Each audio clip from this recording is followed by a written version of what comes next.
네, 그 두 남자 레포트 바라보기 코너 다들 아시죠? 이제 종목별로 종목이 됐거든요. 어떨 때는 업종이 되겠는데 그런 것들은 레포트 따끈따끈한 뭐 하루에도 수십 개에서 많게는 5, 60개까지 레포트가 나오는데요.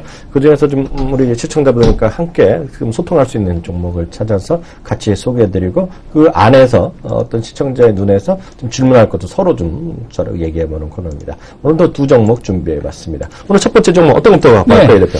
일단 첫 번째 종목은 그 위원님께서 선정을 하셨죠. 네. 저하고 이제 그 얘기를 하는 와중에서 선정을 하셨는데 삼성 SDI 여전히 좀 최근에 이 조정을 좀 보여주고 있는데 네. 매수에 대한 기회로 봐야 된다. 그런 의견을 좀 개진해 주시기 위해서 종목을 선정하신 것 같습니다. 근데 과연 그 2차 전지에 대한 분야, 과연 이 작년에 이제 전기차에 대한 열풍, 테슬라로 인해서 전기차 열풍에 대한 쪽이 계속 불었었는데 이 열풍이 올해도 계속 이어질 것이냐, 아니면 뭐 정말 그 반짝하고 많은 것이냐에 대한 여러 가지 논란은 있습니다. 그런 약간 이제 좀 그 의견에 대한 쪽을 좀 옮기고 있는 그런 상황인데 여전히 전기차 쪽에 대한 희망, 그리고 삼성 SDI 과연 우리가 탑픽으로 과연 봐야 되는지 한번 정리 한번 해주시죠. 네, 그 오늘 레포트 제가 선정했는데 오늘 레포트는요, 그 신한증권에서 나온 정말 따끈따끈한 오늘 1월 13일자로 나올 레포트가 되겠습니다. 그 작년까지만 하더라도요, 모든 우리나라 그 전기차 테마는 딱 하나 주식에 연동돼 있었죠. 예. 바로 이성원 대표가 바로 전에 우리 그 시청자분께 말한 바로 그 테슬라의 움직임이었습니다. 그래서 테슬라가 뭐 주가 올라가면 그냥 전기차 관련주 뭐라고 해서 정말 수많은 주식들이 같이 나도 데려가라 하면서 쭉 올라갔고요. 그러다가 또 주가 빠지니까 이제는 테슬라에서 불 한 번만 또 나면 또 자기네가 무슨 상관 있냐 같이 쑥 빠지고요. 또 작년 11월쯤 됐었나요? 이제 그 파나소닉이 여기랑 이제 워낙 파나소닉이 주주입니다. 주요 주주 중에 하나인데 테슬라에 파나소닉이 납품 연장 계약을 했다 그러니까 또 그다음부터 삼성 SDI 관련주가 또 쭉 빠진 것이에요. 크게 한 두세 번의 큰 변곡점이 있었던 것이 이제 삼성 SDI가 되겠고요. 올해 들어서 이렇게 재미없는 거는 뭐 딱 하나 아닙니까? 이게 삼성 SDI가 갑자기 올해 들어서 잘못된 이유 뭐 있겠어요? 그리고 큰 형님 아니에요. 삼성전자가 빠지다 보니까 삼성자 들어간 거 같이 다 IT 쪽에 삼성, 정기내, SDI 그냥 같이 줄줄이 빠졌는데 그거에 대한 입장이 오늘 레포트가 나왔다라고 보시면 좋을 것 같습니다. 그래서 그 중에 하나 오늘 포인트로 잡은 거는 바로 우리 시청자분들 아시는 분은 계실 거예요. 또 그 젊으신 분들 특히 자동차 좀 안다, 관심 있다 하신 분들은 아실 텐데요. BMW i3라는 자동차가 있습니다. 그거 얘기를 오늘 좀 해드릴까 하는데요. 그 화면에도 이제 저희가 잡아드릴 텐데요. BMW i3라는 것은요, BMW에서 만든 최초의 100% 전기차가 되겠습니다. 이것의 크기는요, 소형차다라고 보시면 될 거예요. 소형, 아주 자그마한, 우리를 보면, 이제 돌아다니는 거 보면, 폭스바겐 골프 그런 거 있죠. 그 정도 사이즈다라고 보시면 될 것 같습니다. 우리나라에서는 그러니까, 아주 작은 거 있죠. 모닝보다 조금씩 크고, 요 정도 사이즈가 날 텐데요. 이게 작년 11월 중순인가 10월 18일인가 이제 화면에 보이는 건데 이게 처음 나왔습니다. 독일에서 처음 나왔고요. 독일에서 제가 아는 그 가격으로는 미국 달러 기준으로 보면 43,000달러 정도 납니다. 43,000. 네, 그 정도 납니다. 달러 기준으로 보면. 달러 기준으로 독일에서. 독일에서요. 세제 지원 받고. 이건 리스트 프라이스로요. 네, 리스트 프라이스가 나오고요. 세제 지원 얘기한 것은 그렇게 보셔야 될 것 같아요. 유럽에서의 세제 지원이라는 것은 그냥 자동차 가격에 대한 50%훅 들어갑니다. 예. 교통 유발 부담금 우리나라식으로 보면 그러는데요. 그런데 그게 이제 면제되니까 이렇게 자동차가 이제 싸진다는 건데, 여튼 이게 i3가 작년에는 나왔고요. 이게 이제 미국으로 하면 38,000달러 정도로 얘기하고 있어요. 그래서 이게 이번에 세스에 나왔습니다. 세스에 나와서 이제 사람들 많이 보이는데, 이게 이제 미국에서 이제 이번에 주문 받기 시작한다는 것인데, 이거에는 이제 테슬라는 아시다시피 파나소닉이 그냥 전량 들어간다라고 보시면 될 것 같고요.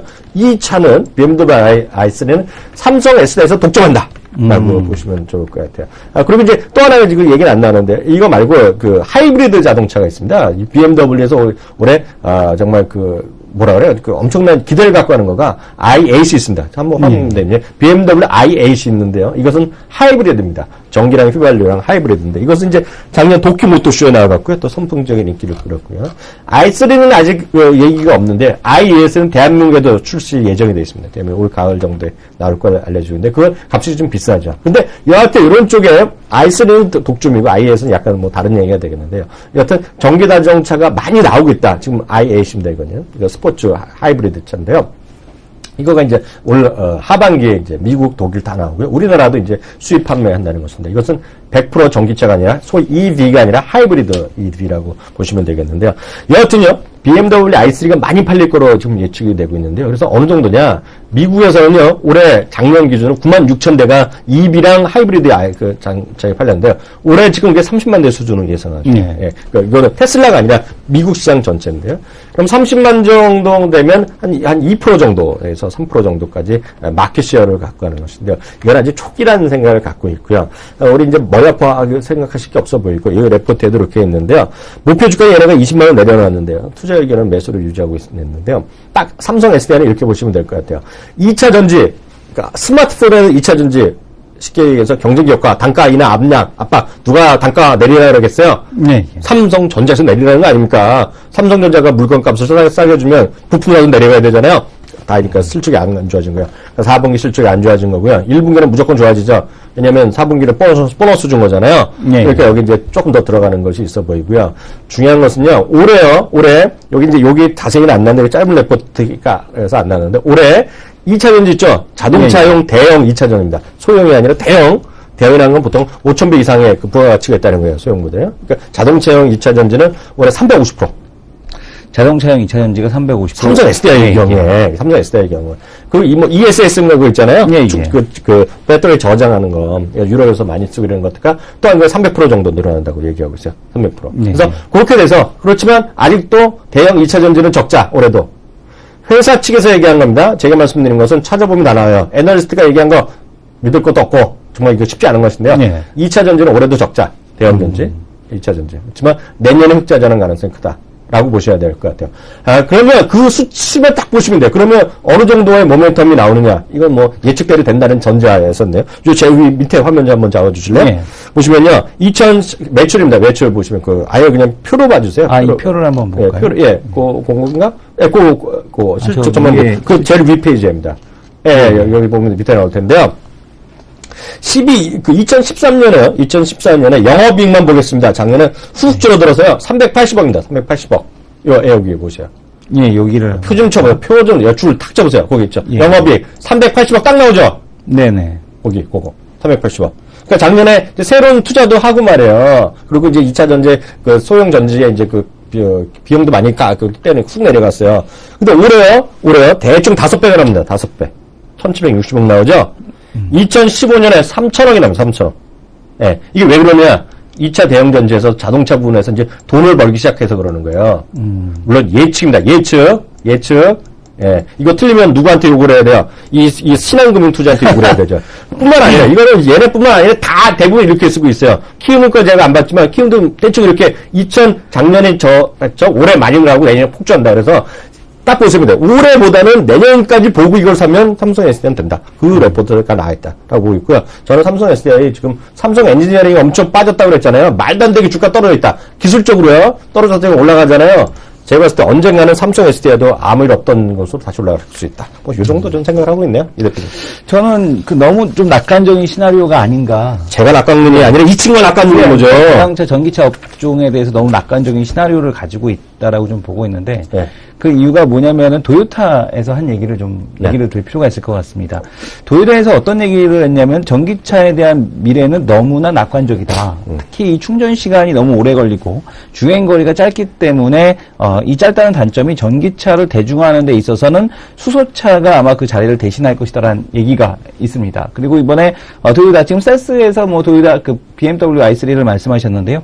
역시 마찬가지로 이번에 세스에서도 지금 화면을 보시게 되면은 세스에서도 역시 마찬가지로 이 도요타의 지금 수소차가 공개가 됐습니다. 물론 자세한 스펙 같은 경우는 아직까지 공개되지는 않았습니다만은 충분히 이 전기차, 이 수소차의 이 주행 거리가 700km가 넘는다라는 그런 얘기. 그리고 또 지금 그 효율이라든가 이런 걸 놓고 봤을 때 과연 전기차가 대세일까? 특히 이 충전 스테이션 같은 경우도 역시 마찬가지로 이 도요타에서 계속해서 그 캘리포니아 주정부에서 설립을 하고 있기 때문에 오히려 이 헤게모니 싸움, 이 주유와 관련된 충전과 관련된 그 헤게모니 싸움에서는 전기차보다는 오히려 수소 쪽이 좀 더 유리하지 않을까. 그런 측면에서 지금 전기차에 대한 미래에 대한 쪽은 상당히 낙관적으로 보고 있습니다만은 전기차보다는 아무래도 수소연료 쪽에 대한 흐름이 조만간에 좀 바뀌지 않을까라는 생각을 하고 있고요. 그리고 국내에서 왜 그 BMW i3가 못 들어오는 이유가 뭐냐면 충전할 데가 없다는 얘기죠.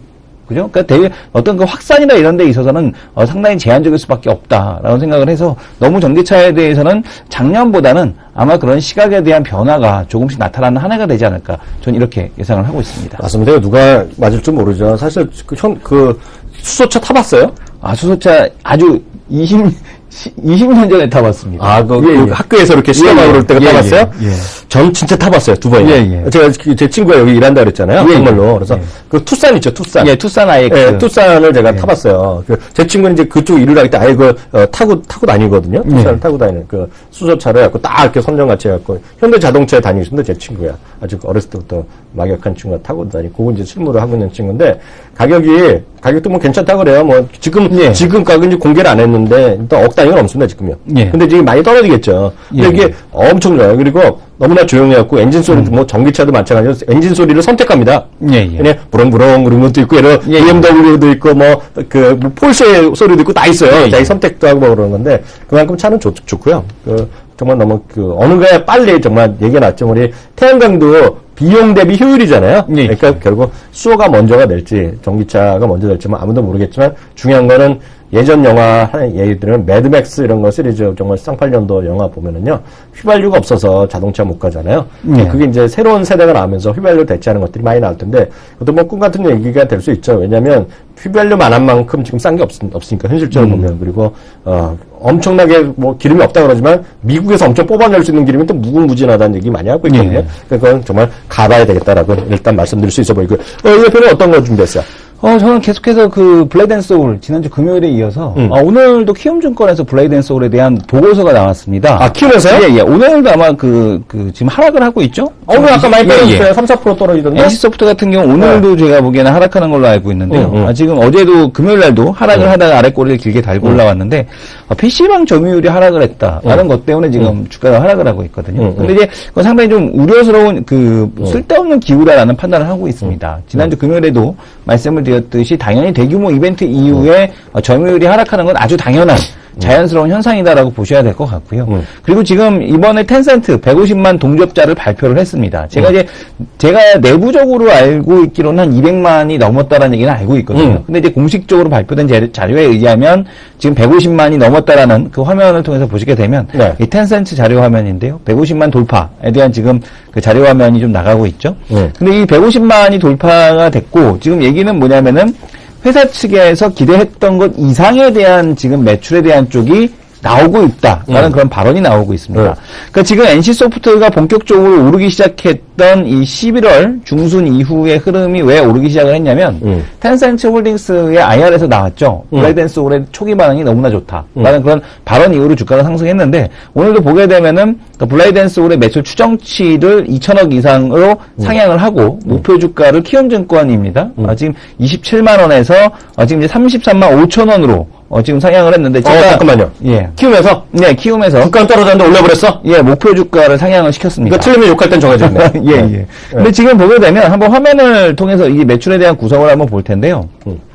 이 로열티 매출이라고 보시면 됩니다. 지금 그 화면을 통해 보면 로열티 매출이라고 보시면 되는데 이 블레이드 앤 소울에 대한 로열티 매출에 대한 쪽과 지금 보시게 되면은 게임 매출에 대한 쪽이 지금 이제 국내 게임 매출보다 이제 로열티 매출이 더 많아지는 형태에 대한 흐름으로 이제 점점점 갈 수가 있다는 얘기죠. 오, 그러네요. 중국에서 벌어오는 돈이 점점점 많다는 얘기죠. 그러니까 지금 중국 시장에서의 소비 관련주에 대한 쪽으로 지금 이 NC소프트에 대한 쪽이 좀 분류가 돼야 된다라고 보고 있고요. 지금 블레이드 앤 소울에 대한 매출 자체가 국내 리니지 1 이상을 지금 뛰어넘을 수 있는 그런 모습들을 보여주고 있어서 이 충분히 블레이드 앤 소울에 대한 모멘텀은 아직 끝나지 않았다. 아직 시장에다 반영이 되지 않았다라고 봐줘야 될 것 같고요. 그리고 이제 이렇게 된다라면은 지금 뭐 블레이드 앤 소울 시가총액 지난번에 말씀드린 것처럼 앞에서 숫자를 맨 앞에 있는 숫자를 좀 바꿔야 되는 이제 그런 주식이 되지 않을까 이렇게 생각하고 있습니다. 숫자로 바뀌어야 되는데 요즘 떨어진 거면 일자로 바뀌는 거 아니야 이거? 일자로 안 바뀌겠죠. 보니까요 지금 애널리스트들이 쉽게 얘기해서는 당황하셨어요 지금요. 왜냐면 다들 좋다고 얘기했는데 주가 떨어지다 보니까요 아마 전 대부분의 증권사에서 이거를 매매하고 추천했던 사람들이 보면 당황하거든요. 그러니까 욕을 할 거 아니에요, 애널리스트한테. 예. 빨리 업데이트 자료를 하다 보니까 뭐 애널리스트들이 자료들이 많이 나오는데 아마 오늘 키움증권의 자료는 상당히 과감합니다. 이게 목표주가 매수는 매수하는데 목표주가를 약간 내리는 것이 아니라 예. 우리가 매수하면서 목표주가를 과감히 올렸으니까요. 상당히 근거를 갖고 얘기한 거겠지, 이 친구가요?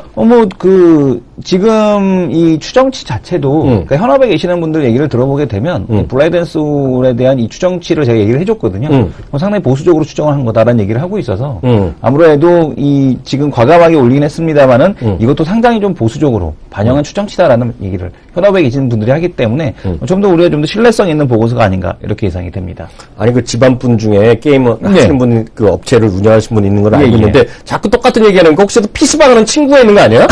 아닙니다. 그러면 안 돼. 확실한 거예요? 예, 맞습니다. 근거 있는 얘기죠? 예, 맞습니다. 나중에 또 저한테 얘기해 주고요. 그 주당 순이익이라든가 이익이나 목표치 좀 내려가고 올라간 거 있죠? 그거 좀 다시 한번 체크해 볼까요? 자, 이제 주당 순이익 변화와 관련된 종목들을 한번 살펴보도록 하겠습니다. 오늘 그 대표적으로 좀 SBS가 이제 목표치에 대한 쪽이 주당 순이익 그 전망치가 94%가 지금 상향이 됐는데요. 관련된 방송 관련된 종목들에 대한 주가에 대한 흐름도 상당히 좀 양호하고 있는데 이 SBS 같은 경우는 올림픽 쪽 중계권을 제외한 나머지 분야에서 적극적인 어떤 그 실적에 대한 전망에 대한 추정치 상향이 나타나고 있다라는 얘기가 나오고 있어서 SBS를 비롯한 이 방송 관련주들, 내수 관련주로서에 대한 분류 그리고 주가에 대한 상승에 대한 논리 어느 정도는 좀 더 타당해 보인다라는 말씀을 드리고 싶습니다. 뭐 SBS 드라마 보고 계시는 거 계십니까? 최근에 별그대. 저 안 봐요. 안 보셨습니까? 저 안 봐요. 예. 예. 전 별그대 열심히 봤습니다. 저는 한국 드라마를 거의 1년에 한 번, 두 번 볼까 말 건데, 안 보는 이유가 너무나 명확해요. 뭔지 아세요? 어떤 거요? 두 가지 이유 때문에 그런데요. 예. 첫 번째는, 정말 우리 시청자분 공감하실지 모르겠어요. 제가 우리나라 드라마를 안 보는 이유는 가장 큰 거는 너무 늦게 해요. 너무 늦게 한다? 너무 늦게 해서 저는 9시 반이면 그 전에 자야 되는데, 밤 11시 반에 막 끝나잖아요. 그게 첫 번째 이유가 있고요. 두 번째는 너무나 길어요. 1시간 20분을 막 하잖아요. 근데 드라마가 제 입장에서는 그래요. 제가 이제 대중문화도 같이 하고 있잖아요. 1시간 20분 좋은데 그럼 그냥 하다 보니까 1시간 20분 뻥튀기 하는 거예요. 우리가 어떻게 전날 거나 지난주 거 회사하는 것까지는 좋은데요. 당일날 걸 회상해요. 당일날 걸 회상. 당일날 회상하는 장면이 엄청 많아요. 그런 게 세상에 어딨어요. 이거는 완전 뻥튀기 하는 거, 완전 뻥튀기. 그런데 제가 제일 마지막에 본 거가 아이리스인 거, 작년 아이리스 2가 봤거든요. 분명히 밤에 어디 호텔로 들어가서 막 자르려고 막 하고 총총 막 죽이려고 쫓아갔거든요. 바깥에 나니까 대낮. 밤새 했나 보죠. 좀 어이없어갖고, 내가 정말. 그러면서 무슨 한류의 드라마 어째 그 외국의 아이리스 2가 팔리냐 빠냐 해갖고, 정말 짜증나서 안 보죠. 그런 부분이 있고요. 또 하나 갑자기 그 얘기 왜 나왔죠? 한번 여쭤봤습니다. 한류 대중문화 평론가시니까. 그 다음에 이제 EPS 하향 특징주를 보게 되면 KT하고 통신주가 대체적으로 지금 EPS 추정치를 대폭 하향시키는 것을 볼 수가 있습니다. 그러니까 그만큼 통신주들 마케팅 비용에 대한 지출이 상당히 좀 과감하게 나타나고 있다라고 보셔야 될 것 같고, KT 같은 경우는 아무래도 최근에 저배당 정책에 대한 쪽을 사용하겠다. 실적이 그만큼 안 나오고 있기 때문에 저배당 정책을 사용하고 있다라는 것으로 인해서 아무래도 수급적인 불리함이 있지 않을까라고 보고 있고요. LG U 플러스에 대해서 좋은 보고서 나오고 있습니다만 저는 LG U 플러스 사용자로선 동의하기 좀 어렵다라는 얘기를 지난번에 얘기했잖아요. 하나 갑자기 SBS를 얘기했으니까 하나 갑자기 뜬금없는 준비 안 된 얘기 한번 해볼까요? 저는 아침에 방송하면서요. 어이없는 주식 하나 있었어요. 어떤 주식? 방송은 이제 개장하고 나서 얘기하는데, 그래서 우리 앵커가 저한테 물어보더라고요. 이 주식 어떻게 보느냐 그래갖고 저는 솔직히 웃으면서 어이없다 그랬어요. CJ ENM. CJ ENM이요? 오늘 아침 국가지금 떴던 거 알아요? 알고 있습니다. 근데 지금 점심 먹고 쓰고 와보니까 약보합까지 와 있네? 아까 보합까지 갔었죠. 이게 정말 옛날 스토리 때문에 빠진 거죠? 지난번에 분기 실적 발표 때 미리 알려줬다고 얘기한 거죠? 그 부분에서 이제 지금 감사원에, 금감원에 이제 사법경찰권을 부여하지 않습니까? 그것 때문에 이제 그 조사에 대한 쪽으로 인해서 투자 심리가 좀 위축되는 그런 모습이겠고, CJ ENM 같은 경우는 그런 것하고는 전혀 지금 이미 지나간 이슈에 대한 쪽에 대한 반응이니까, 정말 위원님 말씀대로 어이없는 그런 반응이었죠. 아마 주가는 어떻게 될지 모르겠지만 약간 오늘 그런 거는 아침에 딱 보셔갖고요. 한국경제도 그런 얘기 나오면 그런 건 좀 어이없다고 얘기를 직접 해주시면 될 것 같고요. 하여튼요, 오늘 이렇게 해서 두 남자의 레포트 바로보기 코너 마치도록 하겠습니다.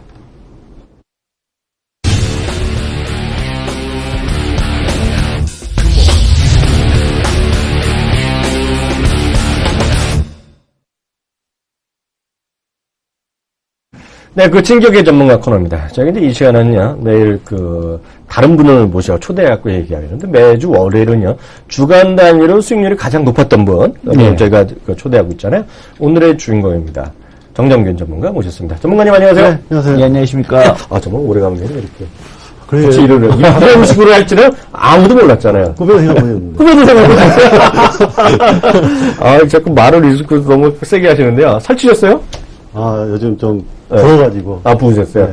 네. 지난주에요. 전반적으로 많은 전문가가 계셨는데, 그 중에서 제일 수익이 높았는데, 그 밑바탕이 됐던 게 어떻게 접근하셔서 그렇게 됐던 거예요?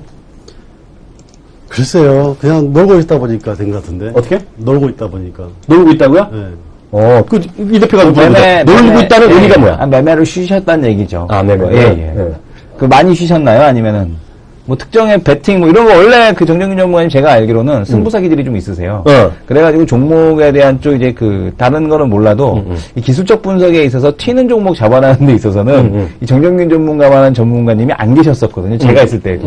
그래서 그런 거에서 베팅을 하신 건지 아니면은 진짜 전략적인 종목으로 베팅하신 건지 그런 게 궁금합니다. 그 끝나고 술 한잔 먹죠. 그 시장 전체적으로 어떻게 보세요? 네, 시장은 저는 이렇게 화면 잠깐 보시면은. 네네. 현재 예전 같으면 우리나라 엔화하고 전혀 밀접 관계가 없었던 증시가 우리나라 증시였거든요. 네. 근데 최근에 굉장히 엔저에 대해서 시장이 민감하게 반영을 이제 하고 있는 것처럼 보여지는데, 엔화가 이제 속도 조절이 좀 들어갔다. 104엔대가 이탈이 되면, 그러니까 105엔대 이상이 넘어가면 우리나라 원엔 환율이 1,000원이 붕괴되잖아요. 네네. 거기에 대한 위기감으로 수출주들이 많이 현대차라든가 좀 빠졌었는데, 거기에 한몫 더한 게 4, 4분기 실적 어닝에 대한 하향이 계속적으로 하향 조정이 이루어지고 있죠. 좀 4, 4분기는 7% 정도 내리는 걸 하고 있는데, 이런 부분들이 전부 다 지금 해소가 되는 그런 과정에 있다라고 보고요. 그래서 종합지수는 1950포인트가 우리가 주구서가 좀 틀리더라고요. 어떤 데는 1960, 어떤 데는 1910, PBR 같이 1950포인트인데, 저는 이제 기술적 부분도 중요한데, 물론 저점 추세에서는 연기하는 부분이 좀 화면 보이시는데, 청산가치 이하대에서는 우리가 그냥 좀 한번 사보자. 주식을. 주식의 미래는 모르는데, 네. 종합지수가 청산가치라면 굉장히 좀 싸다. 그러면 이제 무엇을 살 건지만 초점에 대한 대상이지, 증시를 회피할 건 아니다라는 부분이거든요. 마치 지난주에 좀 큰 폭의 조정을 좀 받고 나서 저점 매수 기회를 좀 줬다 해서 저는 이제 매수를 했어요. 이제 코덱스 같은 거, 이런 부류들. 네네. 근데 이번 하락의 주범이 두 남자는 어떻게 보세요? 종목이 뭘로? 하락의 주범. 이 대표님 대답해 보세요. 당연히 이번 하락의 주범은 삼성전자 현대차겠죠. 그죠? 예. 저는 그걸 항상 이렇게 역발상을 뒤집어 보는데, 예. 하락의 주범이 있으면, 상승 쪽에도 주도주가 있듯이, 하락주도 주도주가 있거든요. 예. 그러면 주도주가 튀어나오지 못하면 시장이 못 가죠. 그럼 역발상으로 그 하락의 주도주에 덤벼들면 어디서 큰 수익이 날 수 있거든요. 그래서 시장이 오늘 현대차 굉장히 가파르게 상승하는데, 네. 이걸로 봤을 때 1930, 40 이 정도면 종합지수가 우리 저점이 맞지 않느냐. 저는 개인적으로 그렇게 보고 있습니다. 그리고 그 전에 이제 제 본방송에서 거래소 쪽보다는 코스닥 쪽이 좀 나을 것 같다, 수급적으로. 그래서 저는 이제 보통 우리가 연말에는 대형주 배당, 그다음에 연초는 이제 코스닥 정책에 대한 기대감, 이 장세인데, 이게 조금 더 지연이 될까? 1월 말, 그러니까 이번 주 후반 이후부터는 이제 거래소가 좀 살아날 것 같아요, 개인적으로. 네. 하나 여쭤볼게요. 앞서 아까 말씀한 것 중에 제일 딱 귀에 남는 게, 아까 청산가치 PBR 얘기했잖아요. PBR은 이제 100이 이제 회사마다 약간 틀리지만, 아까 말씀하신 게 1950이라는 데도 있고, 60이라는 데도 있고, 1930, 40, 큰 의미가 없을 텐데. 그러면 이제 지수는 이제 주식을 회피하는 것은 아니다라고 말씀하셨잖아요. 그러면 제가 이제 특정 종목을 여쭤보는 게 아니니까, 그러면 그런 다음에 우리 정 전문가님께서 회원들한테 리드하고 이러실 때 가장 중요한 그럼 그 다음에 종목을 선택하는 기준은 어떤 관점으로 그 종목을 선택을 하세요? 그것도 PBR을 보진 않을 거예요. 그런 것도 있겠지만. 지수 밀접도예요. 지수. 밀접도? 그러니까 지수가 오르면 같이 오르는 쪽. 근데 이제 제가 키움에 지금 이제 11년째 벌써 노땅이 됐더라고요. 근데 이제 거의 고객분들이 약간 중급 이하 정도의 그 주식 접근력을 갖고 계시더라고요. 네. 근데 저분들이 제일 우리 개인 투자자들이 문제가 뭐냐면 심리, 투자 심리. 즉, 시장이 올라가는데 내게 안 올라가면 짜증을 내기 시작해요. 그렇죠. 네. 그래서 현재 두 분 계실 때는 코덱스 레버리지라는 게 없었어요. 근데 최근에 생겼는데, 코덱스 레버리지는 시장이 오르면 반드시 오르잖아요. 베타기스 0.9%. 네. 그래서 보통 시장 내릴 때 먼저 고객부터 하는데, 코덱스 레버리지를 보내드려요. 아. 그러면 시장 오를 때 같이 오르니까 초보분들 심리가 굉장히 좋아지거든요. 그래서 시장이 안정을 찾으면 그때 코덱스를 그냥 가져가셔도 되고, 그러면 주도주가 나오겠죠. 그렇죠. 시장이 오르면. 네. 그때 편안하게 종목으로 이제 옮겨가면 되거든요. 그래서 심리면에서 코덱스 레버리지가 가장 저는 개인 투자자들한테 접근도가 편하다. 이렇게 보였습니다. 어때요? 코덱스 레버리지가 거래가 잘 되나요? 아유, 따봉이죠. 거래가? 하이스 훨씬 좋죠. 하이에스도 훨씬 좋고. 네. 아, 수수료도 싼가요? 세금 같은 게 싼가 거래대가 이런 게? 한 호가, 두 호가 먹으면 수익이 될 거예요. 아, 그 정도? 네. 거래 비용이, 예전엔 제가 뭐 알았는데 요즘 바뀌어서 모르겠는데, 거래 비용도 좀 싼 게 있나 보네. 세금이 없어요, 세금. 코덱스 레버리지가 세금이 있기는 있는데 네, 네. 아주 적습니다. 왜냐하면 이제 선물이 이제 많이 부분을 차지하고 있기 때문에 선물을 우리가 과세를 하지 않잖아요. 그래서 이제 선물에 다른 ETF 같은 경우는 일부 이제 그 세금이 일부 있기는 있는데 지금 이 코덱스 레버리지 같은 경우는 이제 그 세금이 아주 적어서 거의 무시할 정도로 적기 때문에 예, 그 코덱스 레버리지는 매매에 있어서는 상당히 좀 활용할 만하고 선물 옵션을 같이 하시는 분들 같은 경우 예전에 하셨던 분이나 아니면 이쪽에 좀 밝으신 분들 같은 경우는 이렇게 지금 정정균 전문가님이나 그러니까 지금 그 진경일 전문가님으로 추천하셨던 분들을 보게 되면 지금 이제 그만큼 지금 레버리지 활용에 대한 쪽을 계속해서 인버스를 얘기하셨던 분, 그다음에 지금 우리 정정균 전문가님 같은 경우는 레버리지 활용에 대한 쪽을 잘 해주시는데 그만큼 그 계좌 내에서 어떤 우리가 일정 부분을 이 레버리지 지수 관련된 상품을 갖다가 사고 팔고 하는 이 전략이 오히려 좀 수익률을 시장 수익률을 이상을 비트하는데 어떤 결정적인 요인이 아닌가 이렇게 보여집니다. 그만큼 그 시장을 잡는 타이밍이 다른 분들 말고 어떤 그런 그 비밀을 얘기해 주시진 않고 계시는데 그게 또 핵심 포인트라는 얘기겠죠. 그건 오늘 당신 그 대표님이 그 정정문이랑 술을 마셔요. 술 한잔 술을 마셔 꼬셔갖고 우리한테 배워와요. 괜히 안 가르쳐준다니까. 그런 거 그렇고요. 앞으로 지금 이 1월도 벌써 중순이잖아요. 앞서 이제 전반적인 지금 시장의 위치까지 말씀해 주셨잖아요. 1월 말까지 정도에서 어떤 주식군이라든가 그다음에 조금 더 올라갈 찬스가 가능성이 높다 이렇게 보세요. 오늘 좀 이제 특징주가 하나 있는데 그 GS건설하고 삼성엔지니어링이에요. 이 종목들 올라간 그 이유를 보니까 물론 이제 그 정부의 뭐 내수 부양을 하겠다, 뭐 부동산 정책 뭐 예를 쓰긴 한데 이게 다는 아닌 것 같고 GS건설은 2, 3분기, 삼성엔지는 4분기 흑자 기대. 그러면 이게 뭘 뜻하냐면 지금까지 계속 실적 했는데 태양광도 그렇고 이제 실적이 좋아진다는 쪽에서 시장이 반영을 하고 있다는 부분이죠. 그럼 태양광도 이제 OCI 흑자 기대 굉장히 최근에 강하고 있고요.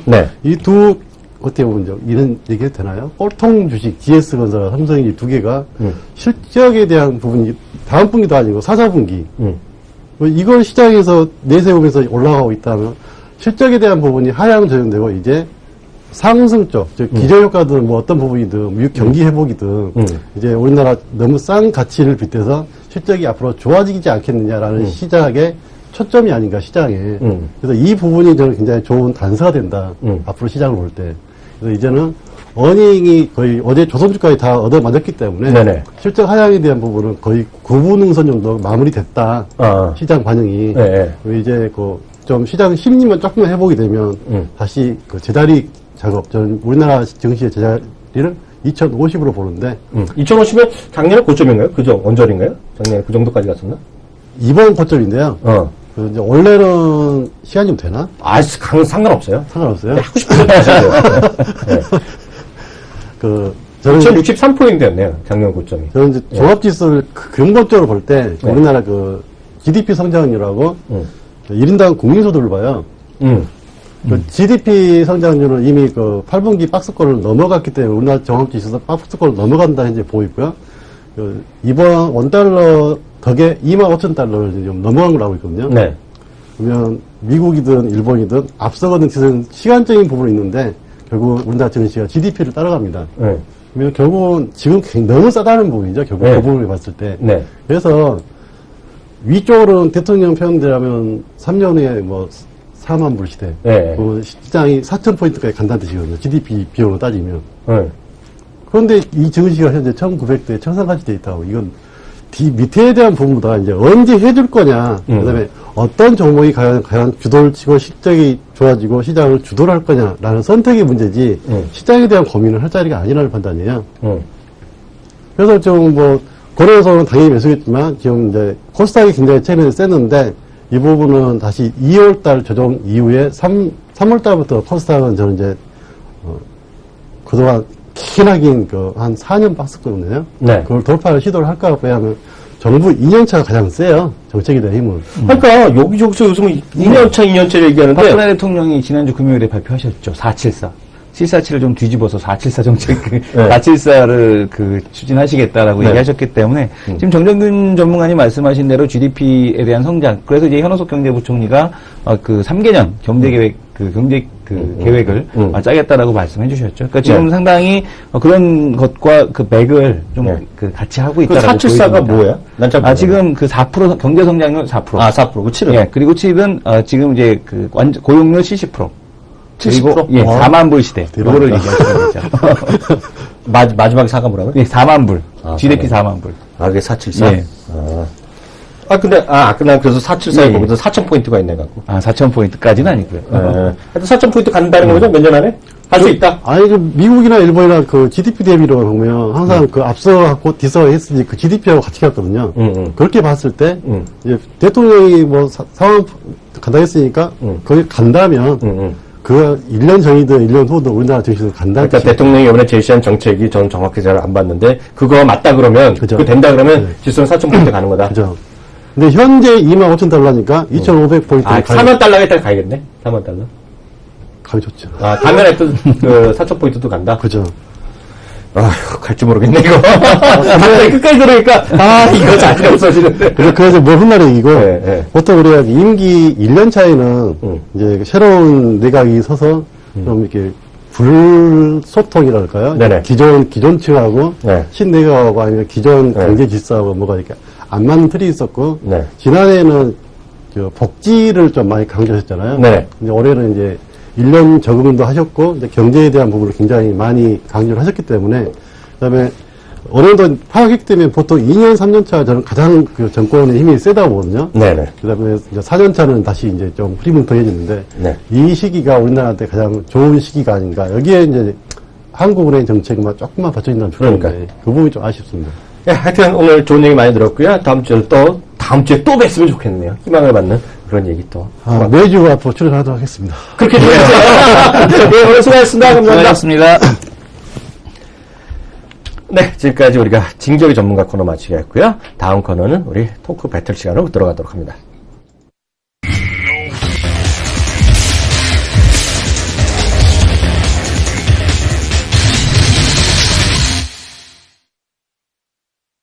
네, 그 토크 배틀 코너는 3가지 정도 주제로 다니고 있는데 첫 번째 주제입니다. 해외 이슈 바로 들어가도록 하겠습니다.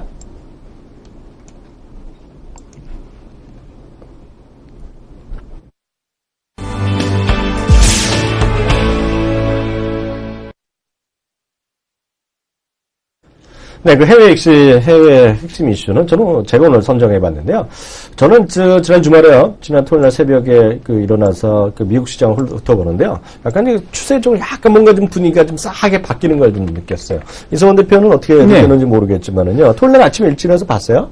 어떤 거 말씀? 미국 시장 좀 봤어요? 미국 시장이 예, 봤습니다. 네. 봤더니 전 이런 느낌이 들었어요. 미국에서는 여태까지 좋다는 얘기만 쭉 나왔는데요. 예. 야, 뭔가 좀 브레이크를 잡아야 된다. 뭐 이런 논리가 조금씩 나오더라고요. 그래서 오늘 그 얘기 제가 먼저 좀 풀어볼 테니까 예. 이성원 대표 어떻게 생각하는지 좀 들어보세요.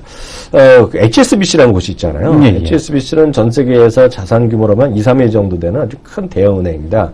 물론 이제 영국계, 홍콩계에 베이스를 두고 있지만요. 실제로 보면 이쪽뿐만 아니라 전 세계 하는데 이건 약간 미리 좀 말씀드릴 게 HSBC는 다른 여타 금융기관보다 리테일 뱅크보다 이머징 마켓에 노출이 좀 큰 게 사실이에요. 그래서 네. 항상 이머징 마켓을 약간 선호한다는 느낌은 분명히 있는데요. 그것 따라서 이번에요 미국에 대한 투자 의견을요 중립에서 아예 하향시켜버렸어요. 미국의 자체의 투자 의견을 내려갔고요. 일본은 여전히 하향 조정되어 있는 상태인데 하향을 유지했고요. 이머징 마켓이 썰렁합니다. 거기다 한국도 마찬가지, 하향이나 마찬가지예요. 한국도 썰렁하게 얘기했는데요. 특히 이제 미국이 중요하죠. 왜냐면 미국은 그나마 끌고 올라가 있는데 이 친구들이 얘기하는 걸 정확히 그대로 번역을 하면요. 미국도 좋은 시절 끝났다. 끝나간다라는 얘기를 쓰고 있다. 그 영어 측변을 이렇게 썼는데요. 그 근거로 보면 작년에 30%가 올라갔잖아요. S&P 500. 근데 올해 기껏해야 4% 정도 올라갈 거다. 4%. 그러니까 4% 올라가면 금융밖에 안 나오죠. 현재 PR이 한 20배 정도로요. 글로벌 평균, 그 전 세계 평균 대비 한 20% 정도 프리미엄을 주고 있는데 프리미엄 주기 쉽지 않다는 얘기를 하고 있습니다. 그것은 금리가 결국 올라갈 것이라는 얘기고요. 그러니까 3.5% 정도까지 갈 거라는 겁니다. 10년물이요. 그리고 어닝의 증가세 자체가 둔화된다는 얘기인데요. 이 어닝의 증가세가 상당히 묘미가 있습니다. 이번 4분기까지는요, 우리가 지난주에도 얘기했다시피 탐슨 로이터 기준으로요, 4분기에 7% 수준의 이익이 많이 늘어날 거로 얘기하는 사람도 있습니다. 물론 안 좋게 보는 애들은 뭐 3.5% 얘기하는데요. 탐슨 로이터 기준으로는 7% 이상까지 성장하는데, 이게 이 사람들 얘기로는 피크라는 거예요. 피크고 이제 꺾인다는 거예요. 이게 성장이 꺾인다는 거예요. 그러다 보니까 지난 주말에 나왔던 고용보고서가 약간 충격적으로 나왔잖아요. 네. 물론 뭐 날씨 탓이다 어쩌다고 얘기했지만은, 신규 고용이 거의 안 나온 거야. 생각보다 3분의 1 토막이 났거든요. 그리고 실업률이 줄어든 거 보면 약간 의아하죠. 고용 활동 자체는 안 했는데 그것도 말이 많습니다. 워낙 추워서 그랬다는 얘기도 있고 누가 맞는 말인지 몰라요. 경제학자들 깜짝 놀란 분석이 안 되고 있는데 어찌됐건 야 이게 지금 꺾이는 거 아니냐. 그렇게 됐을 경우에 정말 주식시장에 대한 좀 차익 매물이 나오면서 지수가 4% 밖에 올라갈 여지가 없다는 것은 약간 걱정되는 거지, 얘기인데요. 그나마 HSBC에서 유일하게, 거의 지역적으로 유일하게 얘기한 것이 유럽입니다. 유럽은 올해 이익이 13% 정도에서 15% 정도 이익이 늘어날 것으로 얘기하고 있거든요. 그러니까 지역별로는 유럽이고 미국도 꺾이고 안 되고 일본도 안 되고 우리나라 다 안 된다는 거. 이머징 마켓 안 된다는 얘기인데 이게 정말 약간 썰렁한 얘기고요. 여기뿐만 아닙니다. 누빈 자산운용이라는 곳이 또 있어요. 또 밥돌이라는 사람도 또 유명한 사람인데 이 사람은 장기적으로는 좋지만 단기적으로 10% 정도 조정을 얘기하고 있거든요. 장기적으로 이게 10%라는 게 말이 15%죠. 나스닥 같은 경우는 3,500 정도 나오니까요. 350포인트 빠진다는 거고요. S&P도 마찬가지죠. 1,600이 확 150포인트 이상 빠진다는 거거든요. 그러니까 이게 약간 썰렁한 얘기인데 그만큼 조정에 대한 우려감의 목소리가 조금씩 나오고 있고요. 만약 이렇다 그런다 그러면 우리나라 그렇잖아요. 미국이 올라갈 때 쫓아가면 다행이고 쫓아가면 다행인데 못 쫓아갔잖아요. 근데 미국이 떨어지면 예외 없이 전 세계가 같이 떨어지는 건데요. 미국이 오히려 지금 걱정스러운 목소리가 많다는 게 그래서 오늘 좀 약간 유예되는 거 아니냐. 그래서 오늘 그 이슈를 잡아봤는데요. 이분은 어떻게 보세요? 일단 제가 생각하는 건 그겁니다. 지금은 아주 중요한 시기인데요. 경제정책에 대한 방향이 바뀌는 시기입니다. 근데 이제 과거하고는 또 다르죠. 그러니까 우리가 보통 이런 표현을 또 일부에서는 뉴노말이다라는 네. 그런 표현을 또 쓰기도 하는데 그 얘기는 뭐냐면 과거에는 이제 금리를 미국 같은 경우도 금융정책을 조정을 할 때 어떤 금리를 통해서 금리에 대한 인상과 아니면 금리에 대한 인하를 통해서 지금 이 경제정책을 금융정책을 조정을 해오지 않았습니까? 네네. 근데 문제는 뭐냐면 지금은 금융정책을 그러니까 금리를 인상시키기 전에 양적 완화를 축소시키는 그 기간이 있고 과거처럼 과격하게 그 유동성에 대한 공급을 줄이는 것이 아니라 매달 1,000억, 100억 불씩 야금 들여 나가고 있다는 얘기거든요. 네. 즉 뭐냐면 유동성을 서서히 죽여가고 있다는 얘기입니다. 네. 그래서 이제 그만큼 이제 과거에 일본에서 봤던 사례, 경기가 좋아졌다라고 해서 갑자기 급격하게 틀어버리게 되면 경제 정책을 틀어버리게 되면 잃어버린 10년이 올 수 있겠구나라는 이제 그런 흐름을 좀 반영을 하고 있다라고 보고 있고요. 그래서 지금 시장에서 뭐 급격한 조정이 온다. 그것도 저는 동의하기는 어렵습니다. 왜냐하면 과거처럼 금리를 움직이는 시기라면은 금리 충분히 급격한 조정이 오겠지만 그렇다고 해서 그 급격한 조정으로 올 만한 이유도 없거니와 단기적인 조정에 대한 쪽이 그렇게 깊게 들어오기도 좀 어렵다. 한 10% 정도 조정 들어온다는 얘기는 헤지 펀드들의 청산이 아주 강하게 나올 때 시기거든요.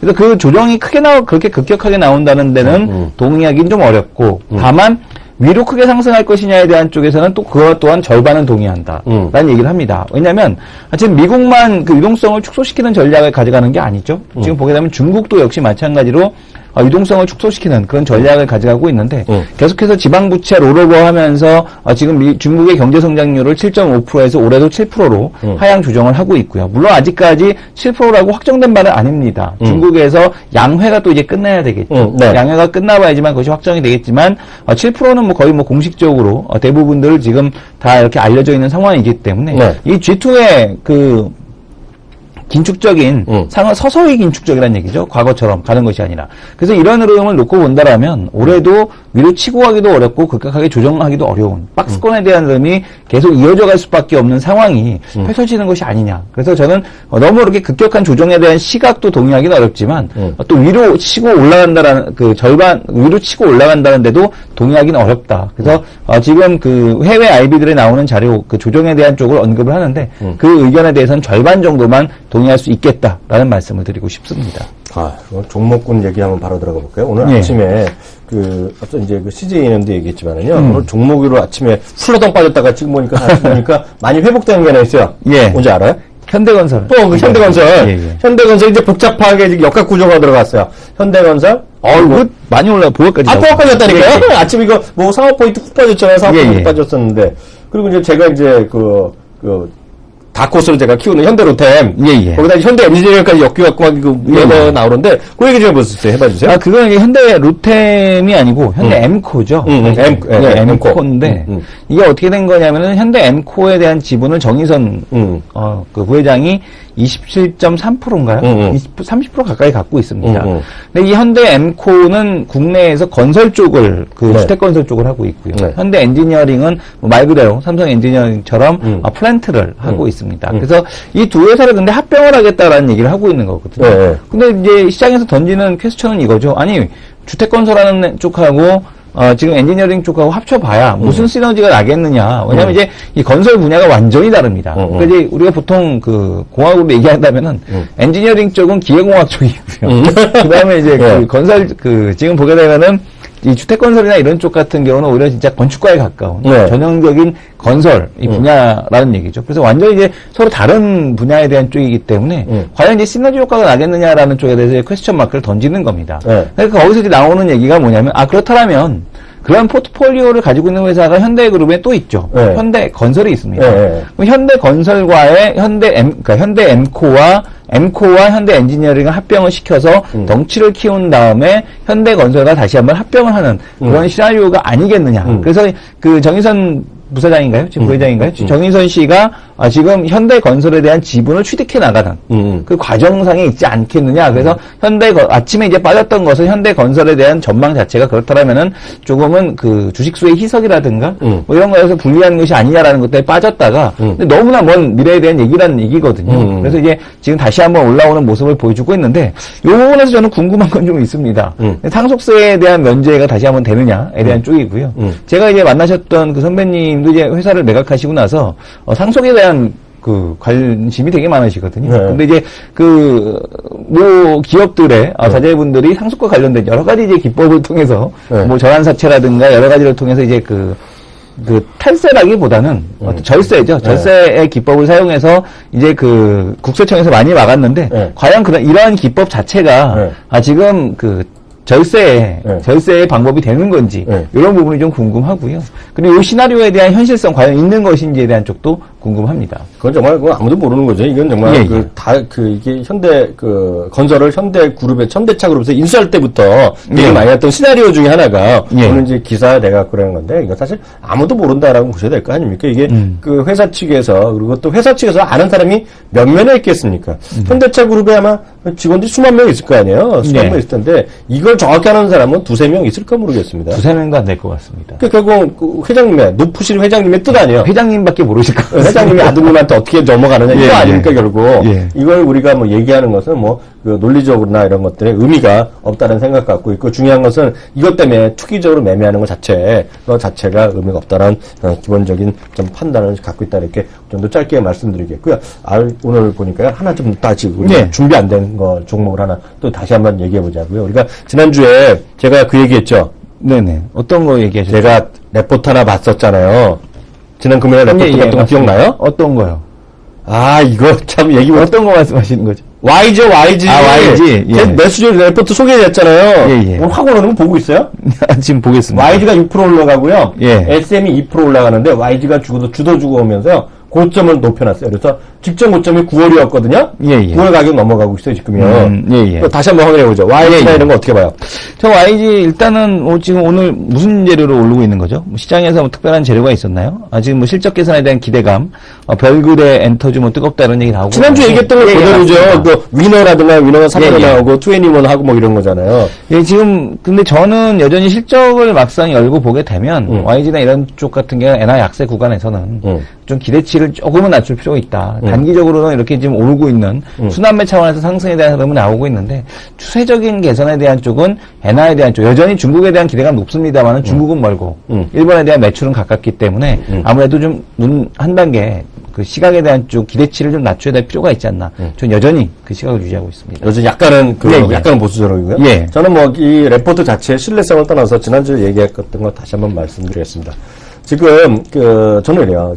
제가 삼성NG, GS건설 여러 번 말씀드렸는데요. 삼성NG가 올라가고 GS건설 올라가고 이런 YG나 이런 것들이 올라가는 것이 어떻게 보면 시장 전체적으로는 펀더멘탈이 먹히는 시장이 아니다. 그래서 펀더멘탈이 뭐 쉽게 펀더멘탈 표현은 그렇지만 삼성이나 현대차 물론 오늘 반등하지만 이런 것을 쭉 뻗지 못하니까 이런 것들이 상대적으로 강한 거고요. 말은 좀 되는데요. 지난번에도 저는 이 대표랑 비슷하면서 다른 의견인 게 일본에 대한 우려감보다는 훨씬 큰 중국 시장이 열리고 있다. 특히 이쪽에서도요. 왜냐하면 저는 이제 제가 사는 곳이 공원 올림픽 공원 근처에 살잖아요. 예. 거기 보면 제가 알아요. 일본 사람 있긴 있죠. 일본 사람 있는데 딱 이렇게 보시면 돼요. 예전에 보면 제가 오랫동안 살았는데 제일 깜짝 놀랐을 게 재작년인가 신화가 다시 컴백했을 때 있죠. 예. 신화 일본 아줌마들이 엄청 왔어요. 그래서 정말 신화가 대단하다. 그 아줌마 팬들이 정말 대단히 몰려왔다는 얘기를 했거든요.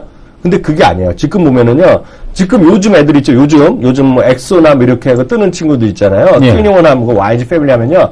거의 다 외국 애들은요, 백인들이에요. 코케이션에는 백인들이 좀 일부 있고요. 동양 애들 좀 일부, 동양에 있고, 동남아 쪽에 있고요. 거의 절대 다수가 중국입니다, 중국. 그래서 일본 때문에, 엔화 때문에 약간 줄어든 건 있겠지만, 그거보다는 오히려 위안화 강세가 호재다. 라는 생각. 역설적으로 보면요. 그래서 저는 그렇게 단기적으로 뉴스에 보면 충분히 YG나 이런 쪽에 있다는 생각 갖고 있습니다. 거기까지 하면서 오늘 두 남자의 토크 배틀 여기까지 마치도록 하겠습니다.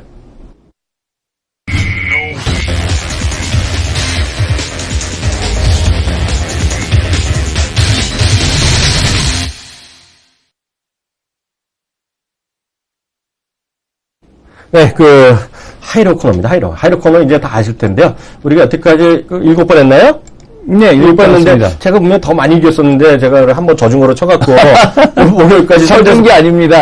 보시죠. 한번 자료를. 아니, 다 확인했어. 확인 안 했는데. 3대3인데요. 3대3인데 금요일에 제가 또 이겼잖아요. 인정? 이번에 확인해볼까요? 네, 확인해서 하십시오.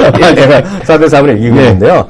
제가 예측을 하면요. 얼마까지 하면 거의 50대 50% 나올 겁니다. 왜냐면 그게 큰 의미는 없다라는 생각을 갖고 있어요. 통계적으로 그렇게 나올 텐데요. 그래도 이제 추세적으로 누가 조금 강할 때가 있겠죠. 그러면 그 친구 말을 조금 더 믿으시면 되는데요. 거의 약간 베팅하시면 되는데요. 하이로에서 오늘 뭘 할래요? 전 로 하겠습니다. 로? 예. 로, 좋아. 올만큼 왔다. 올만큼 왔다. 그러면 딱 보죠. 1951.62포인트니까, 8일이니까요. 1951 잡으면 되겠네요. 51. 나중에 딴소리하기 없게요. 남자답게. 저는 과감하게 하이를 하이 하겠습니다. 저는 왜 하이를 자냐면, 하이입니까? 이 대표가 로우 잡았기 때문에. 제가 로우 잡았기 때문에. 제가 잘난 게 아니라 이 대표가 틀릴 것 같아. 그래서 하이를 잡는데요. 농담이고요. 저는 이렇게 보고 있어요. 지금 오늘 시장은요, 삼성전자 현대차가 저는 쭉 뻗는다 이렇게 별로 생각 안 해요. 왜냐면, 이거 두 개조차도 저는 기술적 반등의 성격이 짙다라고 생각하고 있어요. 왜냐면 이게 정말 제대로만 붙었다 그러면, 뭐 오늘 전체적으로 어떨지 모르겠지만요, 외국인이 엄청 샀어야 돼요. 이런 것들을요. 근데 오늘 외국인이 현대차는 좀 사고 있지만 삼성전자 아직은 약간 썰렁하고 있잖아요. 오히려 순매도가 좀 나오는 거고, 전체적으로 800억의 순매도 나오는데요. 그래서 이것도 기술적 반등에 불과하다는 생각을 갖고 있어요. 그래서 많이 올라가긴 쉽지 않은데요. 그나마 지금 주도주가 약간은 회복세 있다. 아래쪽, 기술적 반등이 하루에 끝나진 않을 거다. 라는 생각을 갖고 있어서 조금 더 갈 수 있는, 조금 더, 하루 이틀 조금 더 회복할 수 있다. 그래서 오늘은 조금은 일단은 첫 번째 의의는 그런 비수적 반등이 조금 더 갈 수 있다는 생각. 두 번째는 이승원 대표의 반대를 가보자. 그래서 오늘 이승원 대표가 틀릴 거 예측이다. 그래서 하이로 가보겠습니다. 저는 로로 가는데요. 네. 로로 가는 이유는 뭐냐면은 일단은 그 기본적으로 앞에서도 말씀드렸듯이 기술적 반등에 대한 수준으로 보고 있습니다. 근데 우리가 보통 하락을 했을 때 기술적 반등을 하고 나서 기대를 하게 되면 그 기술적 반등이 원하는 만큼 안 들어옵니다. 특히 수급이 떠받쳐주지 않을 때는 기술적 반등 자체가 제한적으로 들어오는 걸 많이 보게 되는데 네. 그래서 여기서 이제 기대감으로 들어왔다가 네. 장중단의 기대감으로 들어왔다가 참 막판에 또 이제 그 단기적으로 매도하고 나가는 그런 쪽들이 좀 있을 것 같아서 저는 그 종가에는 여기 지금 지수대보다는 좀 밀릴 가능성이 높지 않나. 그래서 로로 보고 있습니다. 오늘 까먹게 하는 게 있어요. 예. 오늘 그 팟빵 게시판에 호텔 신라를 질문하시는 분 계시는데요. 예, 예. 시간이 완전히 까먹은데요. 그래서 호텔 신라를 저희가 내일 또 다시 한번 예. 제가 또 레포트 좀 확인해서 호텔 신라들 분석해 드린다는 거 혹시 오늘 기다리신 분 계셨으면 저희가 깜빡해서 못했다는 거 좀 양해 말씀드리도록 하겠습니다. 그리고요, 계속 말씀드리지만 화면 좀 띄워주세요. 제가 예. 좀 말씀드릴 텐데요. 그 질문사항이라든가요. 이렇게 종목에 딱 그런 것보다는 큰 틀에서 저희가 다뤘으면 하는 주제 있죠. 테마나 어떤 이슈거리 있으면 뭐 종목을 저희가 상담할 위치는 아니기 때문에 전체적인 큰 그림이라든가 레포트를 좀 아니면 어떤 특정 레포트를에 대해서 좀 증권가의 시각을 좀 찾아달라. 그럼 저희가 해드릴 수 있잖아요. 저희가 전문가로 하는 건 아니니까. 그래서 어떤 분석 그런 쪽은 저희가 들어와 있을 테니까 큰 틀에서 이슈나 그런 것들 있으면 저희한테 그 건의를 해주시면요. 저희가 최대한 반영을 해도록 하겠고요. 저희가 하여튼 매일 오후 6시 전에 저희가 VOD나 AOD를 녹음 파일을 저희가 팟캐스트라든가 유튜브에 올려도록 최선을 다할 테니까요. 혹시 못 보신 분들 그쪽에서 다시 보시면서 혹시 말하는데 잘 못 알아들었다. 다시 듣게 해주시면 될 것 같고요. 질문사항은 유튜브라든가 그런 쪽에 올려주시면 좋을 것 같다. 다시 한번 말씀드리겠습니다. 오늘 여기까지 하죠. 네, 감사합니다. 네, 감사합니다.